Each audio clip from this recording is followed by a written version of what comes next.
네, 뉴스 신세계 오늘도 헬마우스 임경빈 작가와 함께합니다. 어서 오세요. 안녕하세요. 자, 정청래 의원이 더불어민주당 당대표 선출됐죠. 네, 예. 지난 주말에 전당대회를 통해서 선출이 됐습니다. 이재명 정부의 첫 번째 집권여당 대표가 됐는데요. 예.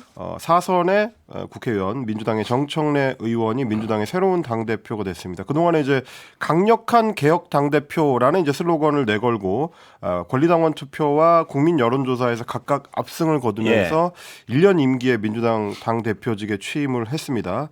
토요일 열렸던 전당대회에서 총 61.74%의 득표율을 얻었고요. 박찬대 의원이 이제 경쟁 후보였는데 38.26%에 그쳤습니다. 원래는 둘 다 이제 친명계 후보였기 때문에 전개가 어떻게 될 것인지 상당히 좀 관심을 모았었는데 뚜껑을 열고 보니까 당원들을 대상으로 한 여론에서 이제 정청래 후보가 상당히 좀 앞섰다.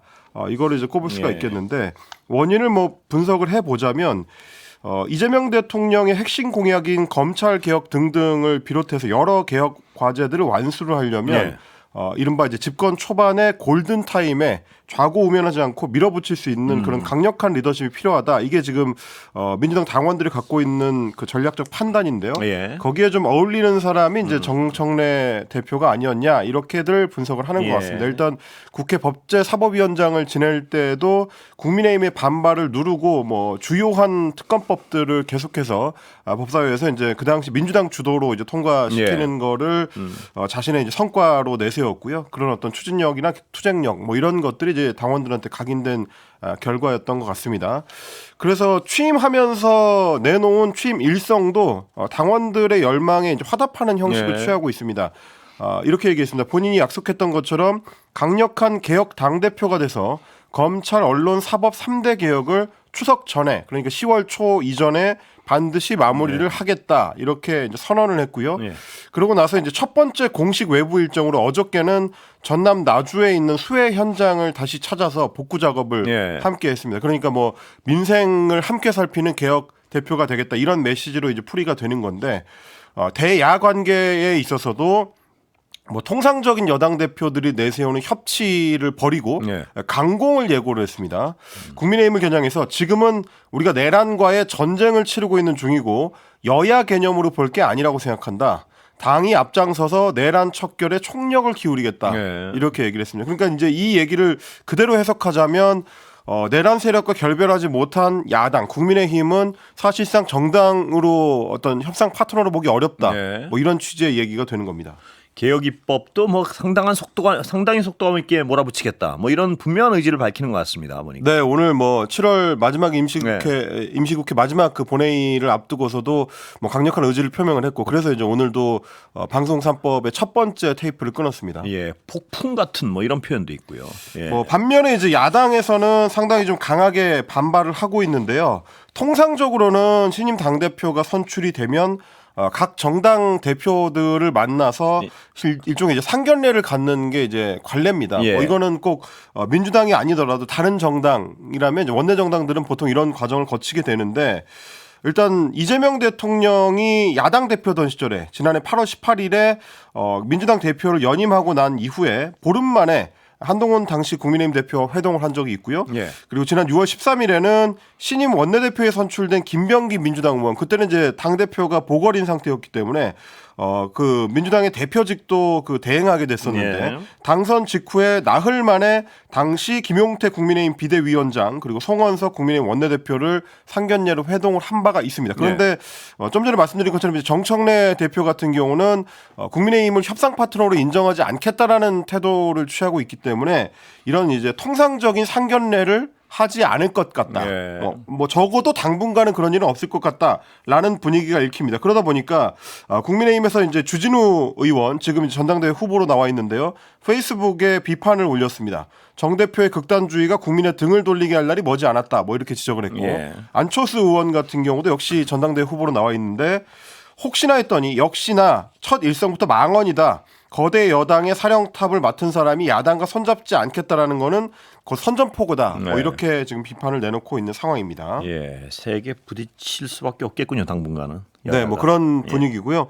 일단 뭐 첫 번째 어떤 인사 중에 좀 눈에 띄는 게 3대 개혁 특위를 구성을 해서 그 위원장을 임명을 한 겁니다.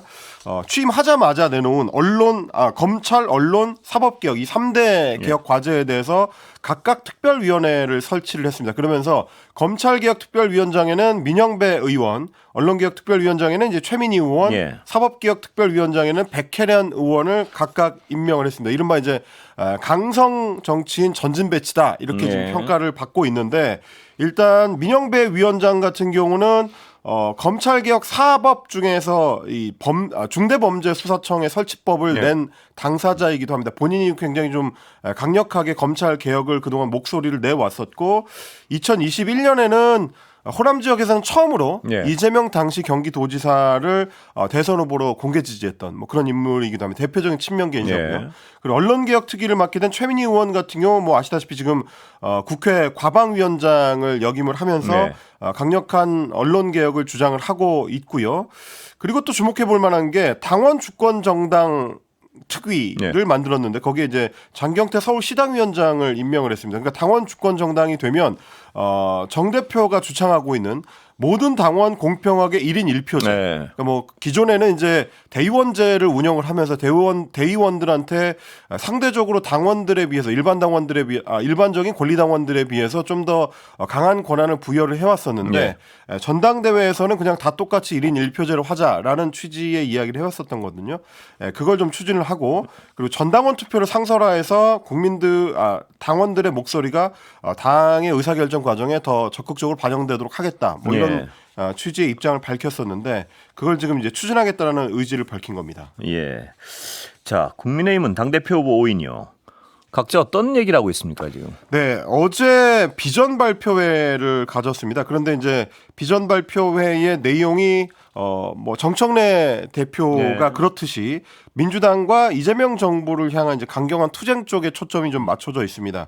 일단 비전 발표회에 참여한 주진우 후보 같은 경우는 누구보다도 분열을 막을 통합의 적임자가 저다 이렇게 얘기를 하면서 개파가 없어서 화합할 수 있고 강하게 싸우는 방법도 안다 그러면서 다른 후보들과 차별점을 내세웠습니다. 그런데 이제 통합의 방점을 밝힌 사람은 그렇게 많지는 않았고요. 일단 김문수 후보 같은 경우에는 이재명 총통 독재의 내란몰이 국민의힘 해산에 맞서 싸워야 된다 그렇게 하면서 범죄자 이재명 재판을 재개해달라는 투쟁을 전개하겠다. 그리고 야당 말살 내란 특검을 저지하는 투쟁을 하겠다.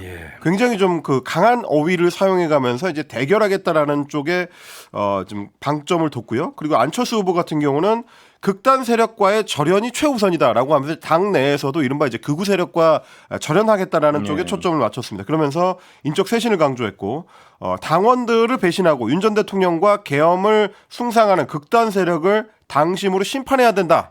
이렇게 이야기했고 조경태 후보도 인적 쇄신을 강조를 했습니다. 그래서 국민 100%로 참여를 하는 인적 쇄신 위원회를 만들어서 국민이 인적 쇄신의 기준을 정하고 그 책임을 묻게 하겠다. 이렇게 이제 약속을 했는데 이 두 사람 그러니까 안철수 후보나 조경태 후보는 당 쇄신, 뭐 친윤 절연 뭐 이쪽에 초점을 맞추고 있는 반면에 말씀드렸던 김문수 후보 그리고 추가로 장동혁 후보도 친윤 쪽에 조금 기울어져 있는 모습입니다. 뭐라고 얘기했냐면 장동혁 후보 같은 경우는 공수처 수사와 헌법재판소의 재판 절차가 불공정하다고 외친 게 극우가 될 수는 없다. 옹호하는 듯한 태도 이렇게 보였고요. 그리고 법치주의와 자유민주주의 수호를 외친 곳이 광장이라는 이유로 극우가 될 수는 없다라고 하면서 이른바 이제 국민의힘의 극우 노선에 대해서 이제 반박하는 모습을 보였습니다. 그러면서 이제 아스팔트 극우들과도 함께 할 수 있다라는 취지의 이야기를 뭐 내놨기 때문에 국민의힘 전당대회는 전체적으로는 이른바 이제 극우 친윤 세력을 옹호하는 쪽과 이 사람들과 절연해야 된다는 쪽이 좀 선명하게 갈리는 뭐 그런 양상입니다. 주진우, 장동혁, 김문수 이분들이 한쪽이고 안철수, 조영태 이분들이 한쪽이고 이렇게 볼 수 있는 거겠죠. 네, 뭐 넓게 보면 그렇게 볼 수 있고요. 뭐 주진우 후보를 이제 중간 정도로 분류할 수도 있고 뭐 그렇습니다. 그분이 중간인가요?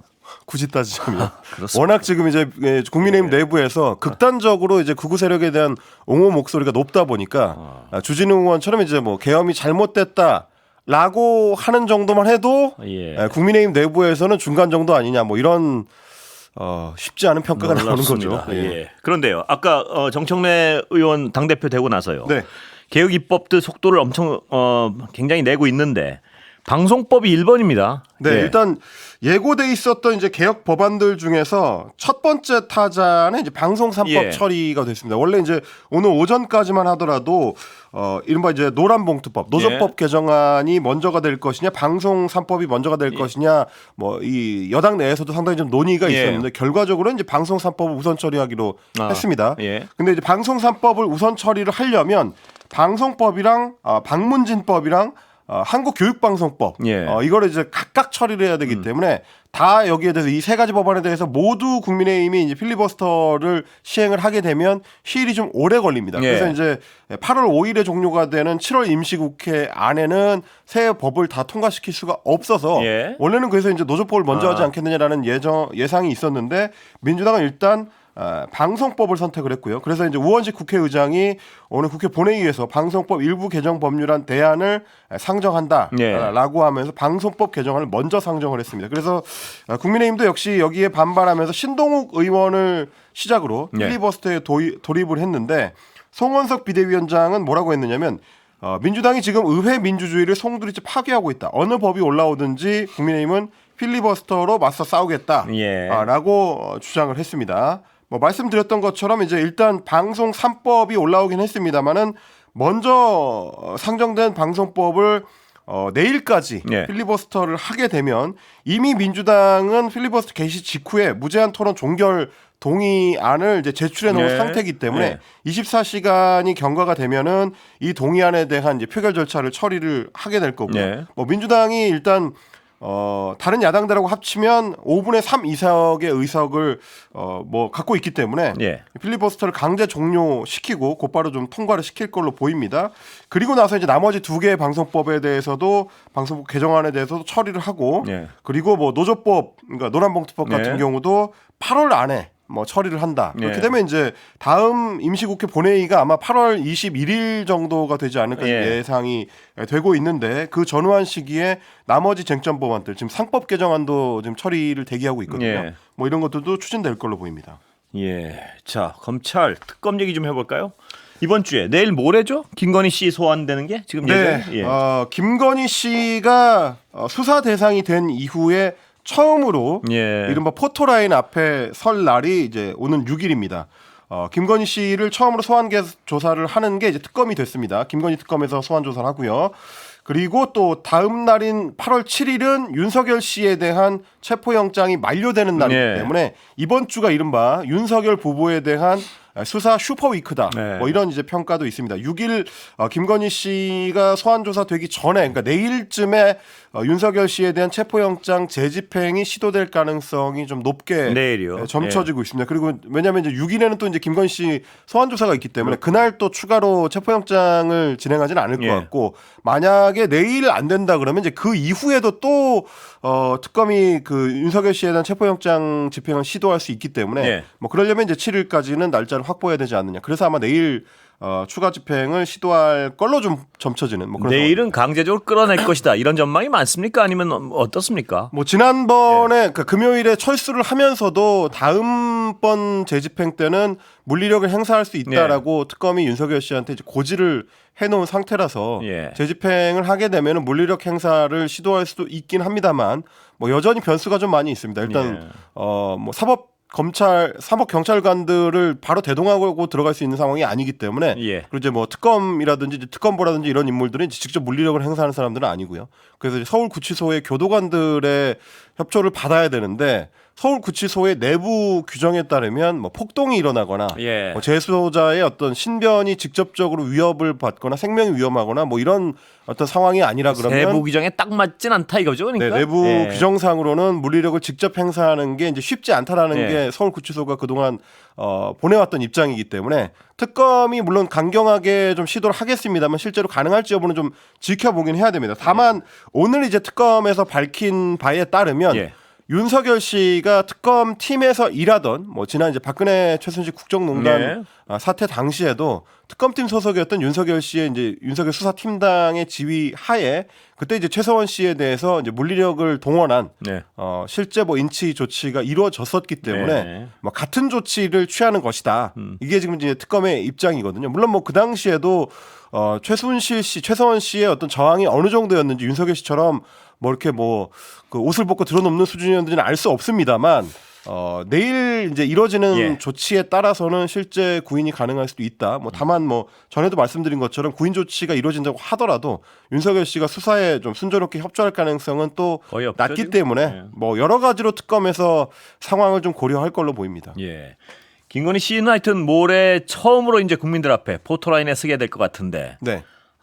그날이 또 대단한 관심을 끌겠어요, 보니까. 처음이라서요. 너무나 오랫동안 국민들이 도대체 그 모습을 언제 보나 하고 기다렸던 어떤 일 중에 하나라서요. 그렇습니다. 뭐 지금 좀 전에 이제 그 김건희 씨 변호인 측에서 밝힌 바에 따르면 일단은 묵비권을 행사하지 않고 자세히 소명을 하겠다라고 이야기를 하고는 있습니다. 그러니까 워낙 좀 지금 특검 수사가 상당히 좀 진척이 된 상황이고 관련자들에 대한 소환 조사가 상당히 이루어져 있는 상태거든요. 뭐 이종호 전 블랙펄 인베스트 대표라든지 혹은 뭐 김건희 씨의 이제 최측근이었던 이른바 이제 행정관 3인방 뭐 이런 인물들에 대해서도 소환 조사가 이루어졌고 그리고 이제 뭐 김건희 씨에 대한 로비 의혹을 받고 있는 뭐 통일교 측 인사들 그리고 이제 건진법사 전성배 씨 뭐 이런 인물들에 대해서도 대부분 지금 이제 소환 조사가 이루어졌거나 혹은 구속 수감을 시켜놓은 상태이기 때문에 뭐 김건희 씨 입장에서도 소환 조사를 받게 되면 상당한 압박을 받을 걸로 보입니다. 뭐 상황을 뭐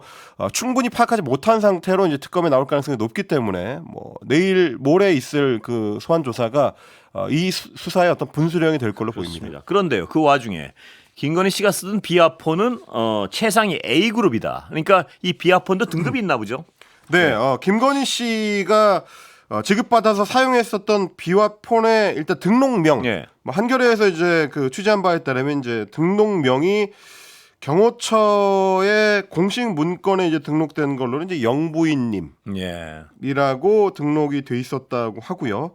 그리고 이제 가장 폭넓게 통화 상대를 열람할 수 있는 이른바 이제 A그룹에 속해 있는 비화폰을 받았다라고 합니다. 이게 이제 무슨 얘기냐면 비화폰은 보면 별도로 보안 애플리케이션을 운영하도록 돼 있는데 그 보안 앱에 접속을 하면 대통령실이나 정부에 대한 이제 조직도가 나오고요. 그 조직도에 있는 그 대상자를 클릭을 하면 곧바로 통화를 할 수 있도록 설계가 돼 있다고 합니다. 그러니까 이제 전화번호를 따로 저장하지 않아도 뭐 예를 들면 뭐 국가안보실 뭐 1차장 뭐 이런 거 이제 버튼을 누르면 곧바로 상대의 전화로 연결이 되도록 뭐 이렇게 이제 돼 있는 건데 다만 열람을 할 수 있는 범위를 그룹별로 이제 제한을 해놨습니다. 그건 뭐 당연한 것이 뭐 예를 들면 국가안보실도 비아폰을 대통령실 그 경호처 명의의 비아폰을 지급받도록 돼 있는데 국가안보실에서 필요 없는 업무 관계가 이제 직접 연결되지 않는 것들과 비아폰으로 통화할 일은 또 없기 때문에 뭐 그런 경우에는 이제 각각 좀 분리된, 그러니까 벽이 쳐져 있는 열람 범위를 갖게 된다는 겁니다. 그런데 이제 윤석열 씨와 김건희 씨 부부는 뭐 윤석열 씨는 대통령이었으니까 당연한 거지만 김건희 씨를 포함해서 대통령실 부속실장 그리고 이제 수행실장, 대통령 경호처장에다가 김건희 씨까지 총 5명이 A그룹으로 묶여 있었습니다. 근데 이제 보시면 아시겠지만 대통령은 물론이고 대통령 경호처장, 부속실장, 수행실장이 A그룹에 묶여 있는 이유는 대통령이 찾으면 언제든 누구와든 통화할 수 있도록 할 수 있어야 되는 사람들입니다. 대통령이 가장 가까운 거리에 있는 사람들이기 때문에 대통령이 비아폰을 직접 사용하지 않고 어디 연결해라고 했을 때 그걸 연결할 수 있을 만한 사람들로 이제 구성이 돼 있습니다. 근데 이 그룹에 김건희 씨가 포함이 돼 있었다는 거고요. 말씀드린 A그룹은 지금 제가 말씀드린 것처럼 그래서 범위에 제한이 없이 모든 국가기관의 주요 인사들의 비아폰 그 목록을 열람할 수 있도록 돼 있었습니다. 그러니까 사실상 굳이 따지자면 대통령에 준하는 수준의 보안 수준을 김건희 씨가 누리고 있었다. 이런 얘기 되는 겁니다. 정말 소문이 다 맞아 떨어져 가는 게 서글픕니다. 여기까지 듣겠습니다. 감사합니다. 고맙습니다. 임경민 작가 고생했습니다.